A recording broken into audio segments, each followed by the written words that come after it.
안녕하세요. 올해 32살 여자입니다. 결혼을 앞두고 있었는데 이젠 정말 예비신랑의 내로남불식 효도에 지쳐서 헛된 기대는 그만하려고요. 예비신랑은 저보다 1살 연상이고 중견기업에 다니고 있는 회사원입니다. 저는 시간제 강사를 하면서 운동 가르치면서 돈을 벌고 있어요. 장소를 대여해서 일정의 수수료 형식으로 자리세를 내고 수업을 하는 형식으로 일을 하고 있어요. 제가 이 일을 오래 해오면서 수강생들에게 입소문도 많이 타고 꼭 제가 아니면 안 배우겠다고 하시는 분들도 많아서 제 자랑처럼 들릴 수도 있겠지만 강의료가 조금 비싼 편에 속합니다. 그래서 사실 그렇게 일을 매달려서 하지 않아도 한 달 제가 사는데 지장 없고 취미생활이나 여가생활 다 즐길 수 있을 만큼 벌고 있어요. 제가 마음먹고 일을 더 한다면 웬만한 대기업 다니는 사람들 못지않게 벌 수도 있습니다. 하지만 그렇게까지는 일을 하고 싶지는 않아서 적당한 선에서 워라밸을 찾아 여가를 즐기면서 살고 있고요. 그래서 벌이 자체는 중견급 기업 다니고 있는 예비신랑에 비교하면 제가 조금 낮은 편이기는 합니다. 하지만 제 벌이는 제가 하기에 따라 더 많아지기도 하는 제 직업적인 특성이 있다 보니 벌이에 대해서는 제가 부족하다는 생각을 가져본 적은 한 번도 없어요. 예비신랑도 결혼 이야기하면서 자기 월급이 그래도 평균 이상은 되다 보니 제 체력을 다 소비하면서까지 돈을 벌기보다는 어차피 집안일하고 살림은 누군가 해야 하니 제가 돈을 덜 버는 부분에 대해서 자기는 불만이 없고 이해한다고 했었습니다. 저는 어머니가 일찍 돌아가셨고 그래서 아버지와 제 남동생 이렇게 세 가족이서 살고 있어요. 남자친구는 저랑은 반대로 아버님께서 어렸을 적에 집을 나가시고는 연락이 두절되었다고 했고 홀어머니 밑에서 연년생인 여동생과 둘이 힘들게 자라왔다고 합니다. 다른 점이 있다면 저는 그래도 아버지께서 아직도 현역에 계시기도 하고 어머니가 먼저 떠나시기는 했지만 이후로도 쭉 외가와 연락을 하고 지내면서 사랑 듬뿍 받으며 자라왔어요. 반대로 남자친구는 아버님이 집을 나가시면서 자연스럽게 친가와는 연락이 두절되었다고 합니다. 어머님 혼자서 두 남매를 키우는데 힘이 들었지만 아버지가 집을 나갔으니 어머님의 시댁에서는 어머님을 포함한 남자친구의 가족들은 이제 남이나 다름없다며 도움의 손길을 내밀지 않았다고 합니다. 그런 어려운 상황 속에서도 남자친구 서울에 있는 4년제 대학 보내고 좋은 곳에 취직할 때까지 뒷바라지 해주신 걸 보면 어머님도 참 대단하신 분이라는 생각이 들었어요.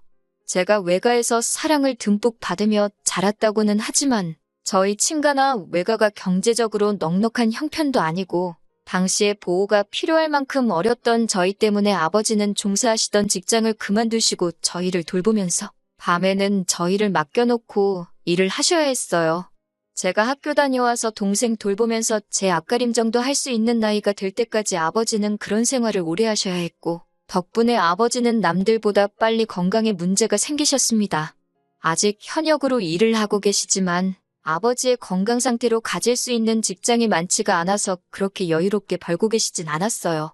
그러다 보니 집안 분위기상 제가 항상 제 남동생에게 양보를 하면서 자라왔습니다. 어쩔 수 없는 상황 속에서 제가 동생에게 양보하는 건 남자 여자 문제가 아니라 동생의 누나로서 제가 당연히 희생했어야 하는 부분이라 생각했고 그 부분에 대해서 불만이 많지는 않았어요. 물론 저도 처음엔 공부가 하고 싶었지만 집안 형편상 장학금을 비교적 받기 쉬운 운동 쪽으로 고개를 돌려야 했었어요. 그나마 다행인 건 제 남동생이 공부를 워낙에 잘하기도 했고 집안에서도 적어도 제 동생에게만큼은 공부하는데 지장이 없도록 물심양면적으로 지원을 해주셨으니 그건 다행이라고 봐야겠죠.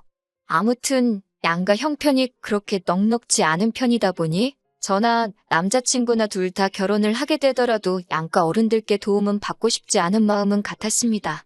결혼 이야기 나오면서 가장 크게 고민해야 했던 신혼집 또한 둘이 모아놓은 돈을 합치고 대출을 껴서 형편 닿는 한 가장 적당한 집으로 구해서 시작하기로 했습니다. 남들처럼 신축 아파트 들어가는 건 당연히 꿈도 꾸지 못했고 그냥 어디 적당한 아파트에 전세로 들어가기만 해도 감지덕지라고 생각했습니다. 거기에 사실 저나 예비신랑 두 사람 다 월급을 받고 나서 저는 저희 아버지에게 예비신랑은 자기 어머니에게 생활비와 용돈을 포함해서 돈을 어느 정도씩 드리고 있던 상황이었습니다. 금액에 있어서는 남자친구가 조금 더 많았지만 큰 차이가 있지는 않았어요. 첫 월급을 받았을 때부터 드리던 걸 결혼했다고 그만 드릴 생각도 없었고 어느 한쪽만 드릴 생각도 없었으니 이 부분에 대해선 자동적으로 남자친구와 합의가 된 상황이라고 봐도 무방한 부분이었지요. 심지어 요즘 경기 침체로 인해서 금리가 엄청나게 올라 있는 상황인데 집값까지 내린다 어쩐다 하는 말이 있는 마당에 비싼 이자를 내면서까지 자가로 집을 구하는 게 맞는 건가 하는 생각이 들었습니다. 무엇보다 금리 때문에 이자가 오른 부분이 가장 타격이 컸어요. 돈을 이중 삼중으로 내게 생겼으니 걱정이 이만저만이 아니었지요. 그런데 하늘이 도왔다고 해야 하나요? 제 외삼촌이 다니던 회사에서 해외 파견 근무를 지원하시게 되면서 온 가족이 같이 따라가기로 하셨습니다. 그래서 덕분에 외삼촌이 살던 집이 빈집이 되게 되었고 원래는 그동안 세를 놓을까 싶었는데 외삼촌이 항상 제가 어려울 때 도움을 크게 주지 못했던 게 마음에 걸렸다고 하시면서 이참에 못해준 거 해준다는 느낌으로 외삼촌이 돌아올 때까지 그 집에서 지낼 수 있게 배려해 주셨어요. 저희가 딱히 더 내야 할 건 관리비 말고는 아무것도 없었고요.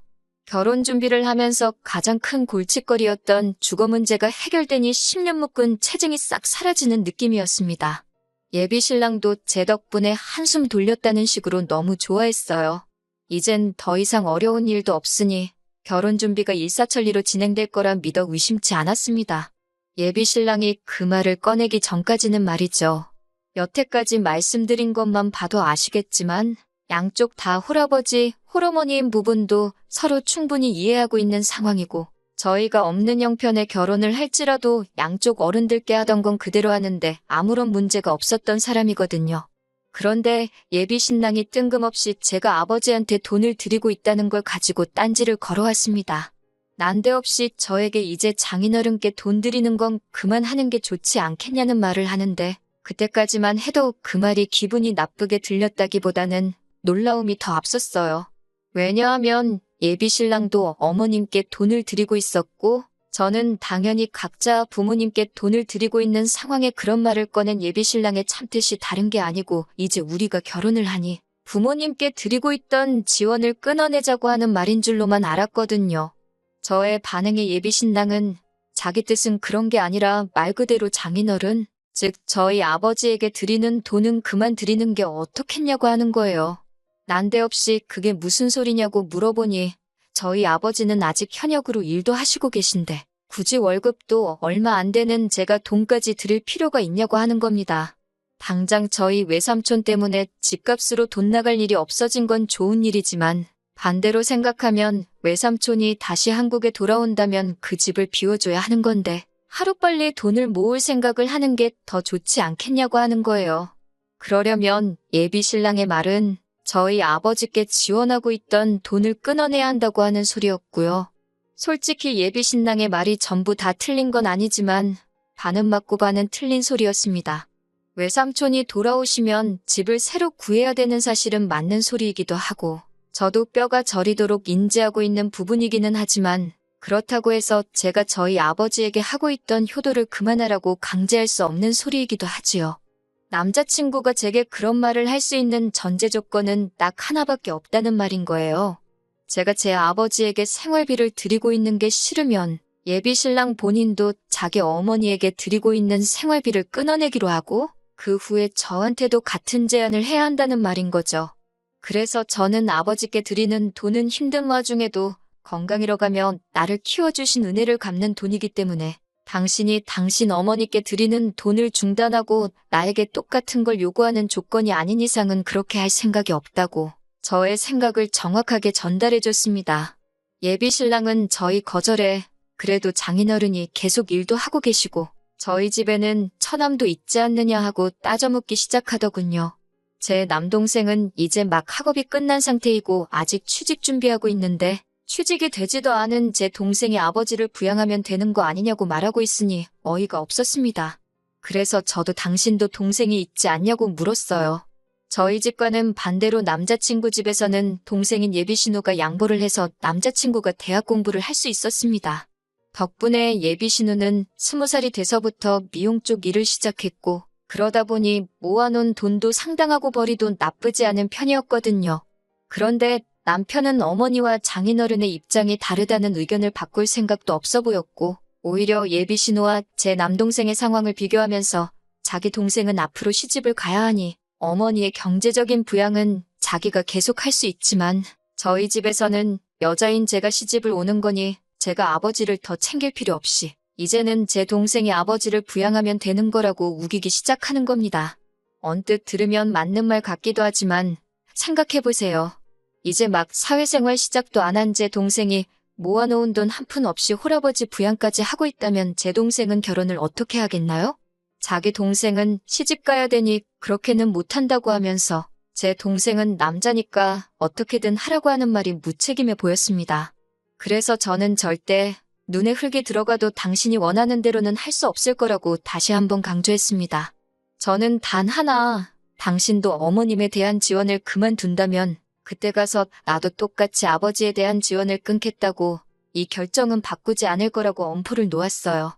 그러니 예비 신랑은 끝까지 저한테 쓸데없는 데서 고집을 부린다면서 세상 천지의 모든 사람들한테 물어보라고 말하며 자기가 하는 말이 정답이고 제 말은 억지라고 하는 겁니다. 그래서 그날은 원래 데이트를 하기로 한 날인데도 불구하고 더는 기분이 나빠같이 있을 수가 없어서 집으로 그냥 돌아왔네요. 제 기분을 풀어주려는 건지 마저 설득시키려는 건지 예비 신랑에게서 전화가 쉴 새 없이 걸려왔지만 저는 하나도 받지 않았습니다. 그렇게 전화기가 10번 정도 연속으로 울리고 나니 그 뒤로부터는 전화가 없더라고요. 그 다음 날도 그 다다음 날도 예비 신랑이 걸어온 전화는 전부 다 무시해버렸습니다. 제가 연락이 두절이 되니 오죽 답답했는지 어떻게 제 시간표를 알고 온 건지 마냥 죽치고 기다렸는지 모르겠는데 제가 일하는 체육관 앞에서 저를 기다리고 있더라고요. 적어도 1시간은 밖에서 기다렸을 텐데 기다린 성의를 봐서도 예비 신랑이 무슨 말이 저에게 그렇게 하고 싶어서 저러는지 드러나 보자 싶었습니다. 다만 저는 수업이 있어서 출근을 했던 거였기 때문에 예비 신랑한테 근처 카페에라도 가서 1시간을 더 기다리라고 말해야만 했어요. 수업이 끝나고 카페에 가니 예비 신랑이 저를 기다렸다는 듯이 자리에서 일어나 저를 부르고 있더라고요. 맞은편 자리에 앉았는데 예비 신랑은 제가 자리에 앉기도 전에 저랑 나누었던 대화를 가지고 자기도 충분히 많은 생각을 했다고 하면서 자기 이야기를 들어보라고 하며 계획이랍시고 주절주절 떠들기 시작하는데 자기 엄마는 용돈을 계속 줄 테니 너네 아버지한테 주던 돈은 그만 주라고 하는 말보다 더 어이없는 말을 꺼냈습니다. 예비 신랑이 해결책이라고 꺼낸 이야기는 아예 홀시어머니를 모시고 같이 살자고 하는 겁니다. 제가 테이블 안쪽에 정리되어 있던 의자를 빼느라고 잘못 들었나 싶어서 제가 들은 게 맞냐고 물어봤더니 예비 신랑은 다시 한번 강조하듯이 합가를 하자고 자기 어머니 모시고 셋이서 알콩달콩같이 살자는 겁니다. 제정신으로 하는 소리인가 싶었는데 진심이었어요. 합가를 하게 되면 모든 게 완벽하게 돌아간다는 겁니다. 말인즉슨 어머님이 우리와 같이 살게 되면서 집안일이나 살림을 어느 정도 도와주실 테니 그만큼 저희 집안일 부담이 줄어드는 것이고 집안일에 쏟아야 하는 시간이 줄어든 만큼 제가 수업 몇 개를 더 잡아서 일을 더 할 수 있다는 겁니다. 제가 일을 더 하면 달에 버는 돈이 지금보다 훨씬 늘어나기 마련이고 그러면 저는 그 늘어난 벌이로 아버지에게 경제적 지원을 해주면 되는 거 아니겠냐 하는 겁니다. 그리고 어머니가 제가 해야 할 집안일을 도와주는 거나 마찬가지니 제가 어머님에게 집안일 해주는 월급 마냥 제가 벌어온 돈으로 어머님께 돈을 더 드리면 되는 거 아니겠냐고요. 매번 말은 그럴싸하게 하는 것 같지만 내로남불 자기만 효도하려고 하는 개수작을 넘어서 이번에는 아예 저한테 대리효도를 강요하고 있는 모습에 어이가 없어서 말도 제대로 안 나오더라고요.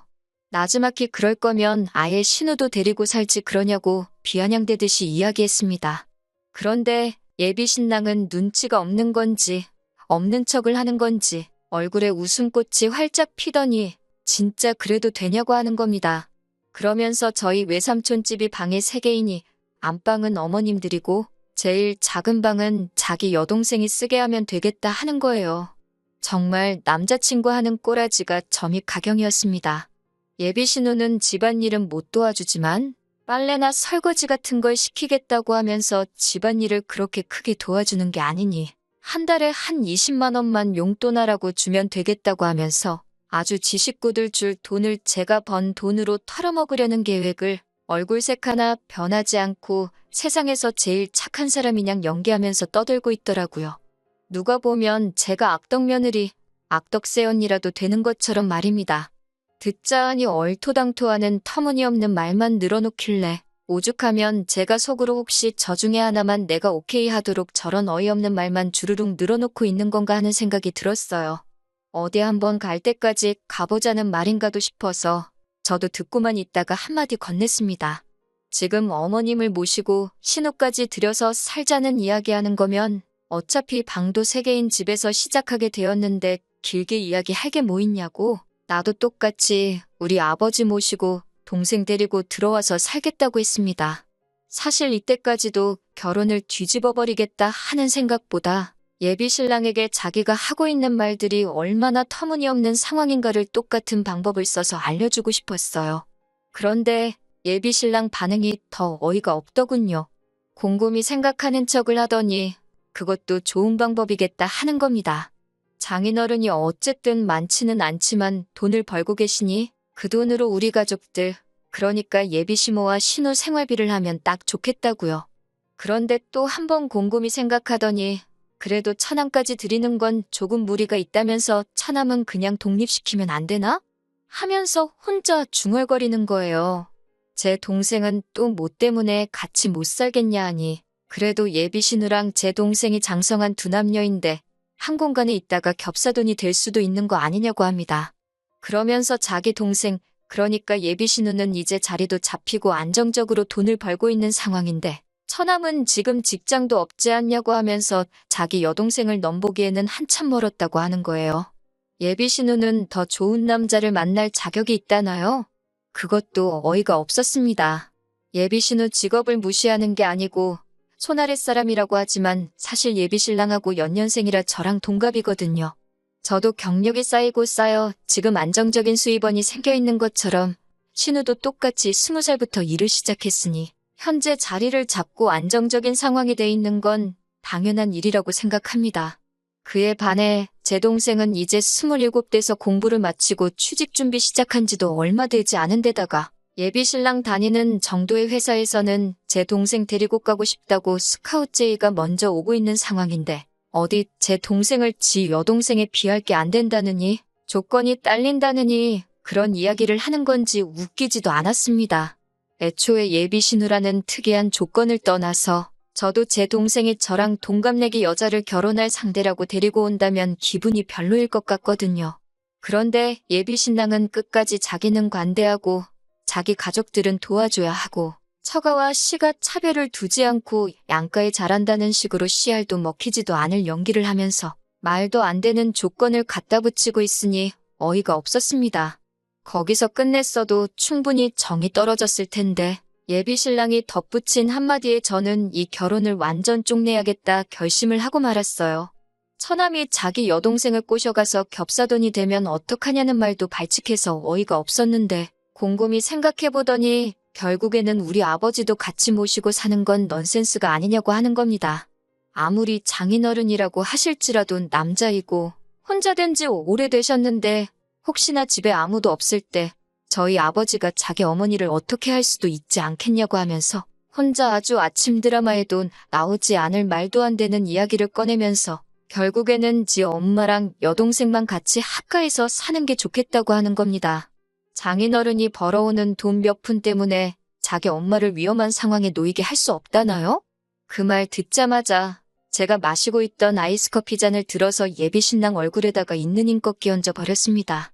그동안 함께 해온 것도 있고 애초에 결혼까지 생각했던 사이다 보니 웬만해선 적당히 서로 양보하고 타협해서 좋게 좋게 넘어가려고 했는데 이건 뭐 나는 내 가족 챙겨야 되지만 너는 너네 가족 챙기는 거 아까워서 못 보겠다고 하는 심보로 다 안 된다고 나서는데 양보하고 타협할 게 뭐가 있나 싶었어요. 예비 신랑은 얼굴에 커피를 뒤집어 쓰고 얼이 빠져서 자기가 홀랑 젖어있는 꼴을 보고 얼어붙어 있었습니다.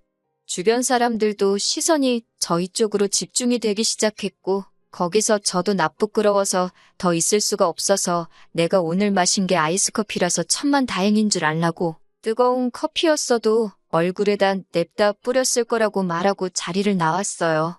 카페 밖을 나서는 저를 감히 쫓아오지도 못하더라고요. 아마 시원한 커피 맞고 정신이 확 들었나 봅니다. 하지만 제가 그렇게 커피를 끼얹은 건 정신 차리고 반성하라는 뜻이 아니고 완전히 헤어지자고 하는 말이었어요. 예상한 대로 남자친구는 몇 시간도 지나지 않아서 자기가 잘못 생각했다고 하면서 저보고 한 번만 기회를 더 달라고 하더라고요. 하지만 끝까지 어머님 모시고 사는 게 전제 조건이고 제가 결혼 후에도 아버지께 용돈을 드리는 걸 허락해준다 만다 하는 이야기를 하고 있었어요. 내가 번 돈 내가 쓰는데 그걸 왜 너한테 허락을 받아야 되는 거냐고 쏘아붙이고 그냥 나 말고 다른 사람 만나서 입맛에 맞게 허락을 해주든 말든 하라고 했습니다. 기어이 집 앞까지 찾아와서 제 다리를 붙잡고 빌었는데 자초지종을 들은 제 남동생하고 아버지가 밖까지 쫓아나와서 한 번만 더 집 근처나 제 근처에서 얼씬대면 말로는 안 끝날 거라고 강하게 나오니 예비 신랑은 잔뜩 겁을 먹고서는 정말 제 근처에 얼씬도 안 하더라고요. 그래서 덕분에 안전이별했습니다. 아버지는 제가 결혼을 눈앞에 두고 당신 용돈 드리는 것 때문에 제가 파혼하게 된 거 아니냐며 책임감을 느끼셨는데 전혀 그렇지 않다고 했어요. 제 발로 고생길 10번 했는데 극적으로 유턴하고 나와서 천만 다행인 거라고. 제가 아버지한테 효도를 안 하고 있었다면 유턴할 기회조차 없었을 거라고 말씀드리니 아버지는 다행이라고 말하시면서도 끝까지 쓴웃음을 지으시는 게 마음 한구석에는 아직도 당신이 부족하셔서 제가 파혼하게 된 거라는 책임감을 느끼고 계시는 것 같습니다. 편의상 예비신랑이라고 적기는 했지만 그 자식 솔직히 앞으로도 하는 일마다 다 안 풀렸으면 좋겠고 어디 새로운 사람을 만나더라도 자기 어머니랑 여동생 놓지 못해서 만나는 족족 안 좋게 끝나버리면 좋겠습니다. 한동안은 저도 지쳐서 혼자로 지내겠지만 제 가족들을 자기 가족 챙기듯 아껴주는 그런 사람이 나타나면 그게 똥차가 가고 벤츠가 나타난 게 아닌가 생각하고 긍정적으로 만나볼까도 생각 중입니다.